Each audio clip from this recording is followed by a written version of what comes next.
नमस्कार साथियों, एम की संस्कृत कक्षा में आप सबका स्वागत। हमने पररूप स्वर संधि का अध्ययन हम कर रहे थे और इसके अंतर्गत हमने पूर्ववर्ती क्लास में पररूप स्वर संधि के दो सूत्रों का एक सूत्र एक वार्तिक का अध्ययन किया था, एंगी पररूपम और सकंद्वादिशु पररूपम वाच्यम वार्तिक का। इसी क्रम में आगे बढ़ते हुए हैं हम इसके दूसरा सूत्र का अध्ययन करते हैं। ओमांगोश्च, इस सूत्र का नाम है ओमांगोश्च। सूत्र कहता है ओमी आंगी चात परे पर रूपम एकादेश है शात। ओमी आंगी, ओम और आंग, ओम वर्ण या आंग उपसर्ग चा से अत परे होने पर, ओमी आंगी चात परे अर्थात ओम अथवा आंग से अत परे पूर्व में अवर्ण हो, उसके बाद में ओम अथवा आंग वर्ण हो तो पूर्व प्लस पर के स्थान पर रूपम एकादेश है शात, पर रूप एकादेश हो जाता है। ध्यान से पढ़ें, ए वर्ण से ओम अथवा आंग परे होने पर पूर्व प्लस पर के स्थान पर रूप एकादेश होगा। यहाँ पर ओम एक अव्यय है जो हम यज्ञ इत्यादि में या किसी को नमस्कार में प्रयोग करते हैं, और आंग उपसर्ग है। उदाहरण इसका देख लेते हैं। शिवाय ओम नमः, इसको संयुक्त रूप में हम शिवायों नमः पढ़ते हैं। इस विग्रह में हम देख रहे हैं शिवाय पद के अंत में अकार है तथा ओम पद के आदि में ओकार है, तो यहाँ पूर्व अकार और पर ओकार दोनों के स्थान पर रूप एकादेश होगा और बन जाएगा शिवायोम। शिवायोम धन नमः। पुनः मो अनुस्वार और वा पदांतस्य सूत्र की सहायता से शिवायोम का जो मकार है उसको नकार आदेश हो जाता है और शिवायोन नमः रूप यह बन जाता है। तो हम यहाँ देख रहे हैं कि शिवाय के आकार और ओम के ओकार दोनों को ही पर रूप आदेश यहाँ होगा और शिवायोम नमः रूप बनता है। अग्रिम उदाहरण एक देखते हैं।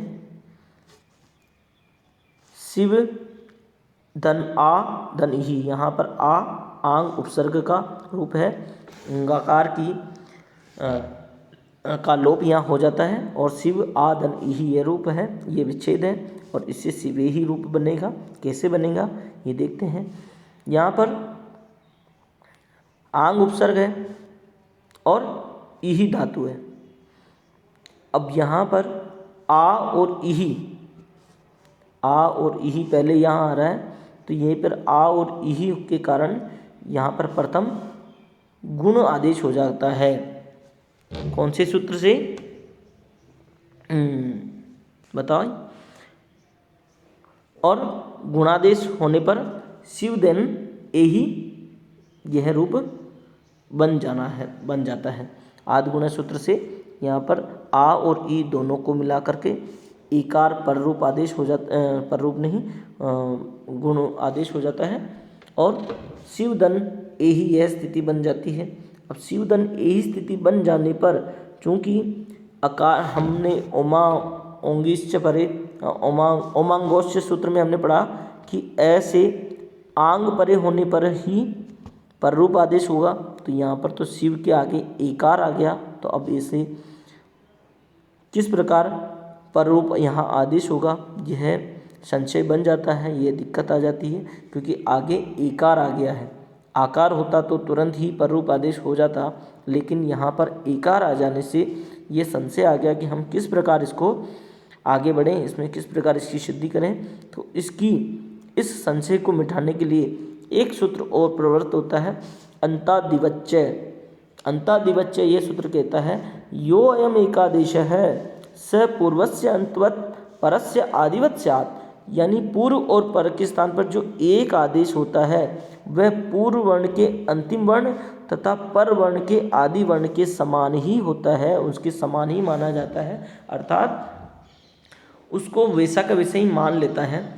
अर्थात पूर्व और पर के स्थान पर होने वाला जो एकादेश होगा वह पूर्व में विद्यमान अंतिम वर्ण तथा पर वर्ण के आदि के समान होगा, और इस कारण यहाँ पर शिवदन एहि इस स्थिति में एकार पूर्व वर्ण के अंतिम आकार तथा पर वर्ण के आदिम इकार के समान ही होगा। यहाँ शिवदन एहि में जो ये एकार आदेश हुआ है, गुणादेश हुआ है, इस एकार में पूर्ववर्ती आंग उपसर्ग का आकार का और परवर्ण के आदि इकार, इन दोनों का ही गुणधर्म विद्यमान है, या तो ये दोनों एकार आकार और इकार के समान ही माना जाएगा। इसलिए एकार को आकार और इकार मानते हुए उनसे संबंधित जो भी कार्य होने चाहिए थे वे सारे कार्य वैसे के वैसे ही लागू हो जाएंगे, वैसे के वैसे ही प्रारंभ हो जाएंगे। अतः अब हम ये मान लेते हैं कि एकार को ही आकार मान लिया हमने, क्योंकि एकार के अंदर आकार और इकार दोनों का ही गुणधर्म है, दोनों की ही समान यह वर्ण है। अतः हम शिव में आकार है और इसके आगे आ, अर्थात ये एकार, क्योंकि ए के अंदर आ समाविष्ट है, अतः दोनों ही समान मानते हुए हम शिव को एकार को आ ही मानते हुए जो ओमांगोच्च सूत्र है उसको प्रवर्त कर देंगे, और ए प्लस आ कोष्टक में ए लिख देते हैं, क्योंकि ये ए यहाँ पर हमें दिखाई दे रहा है, तो ए प्लस आ के स्थान पर पररूप आदेश हो जाएगा, और पररूप चूंकि एकार है अतः शिवदन एहि यह बन जाता है।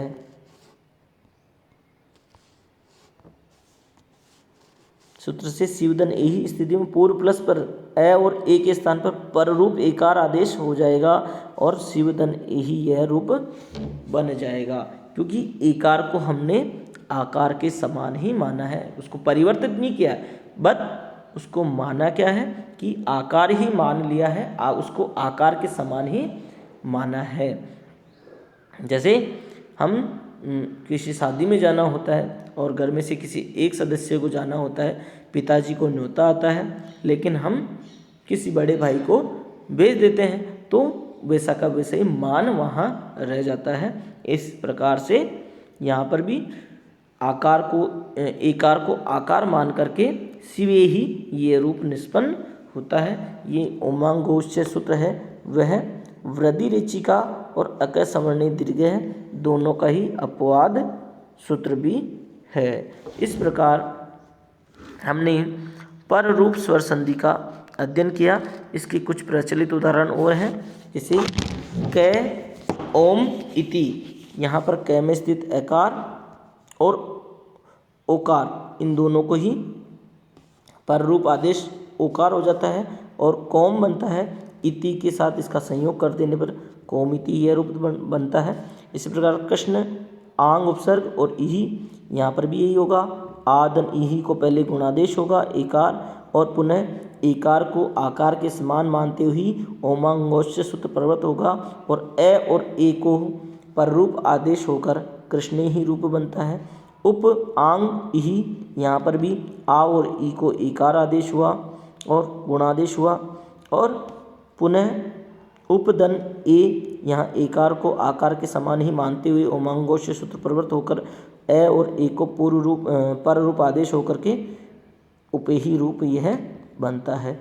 इस प्रकार हमने पर रूप स्वर संधि के अंतर्गत एंगी पर रूपम, सकंद्वादिषु पर रूपम वाच्यम, वार्तिक और ओमांगोच्च सूत्र का अध्ययन किया और पर रूप संधि को समझने का प्रयास किया।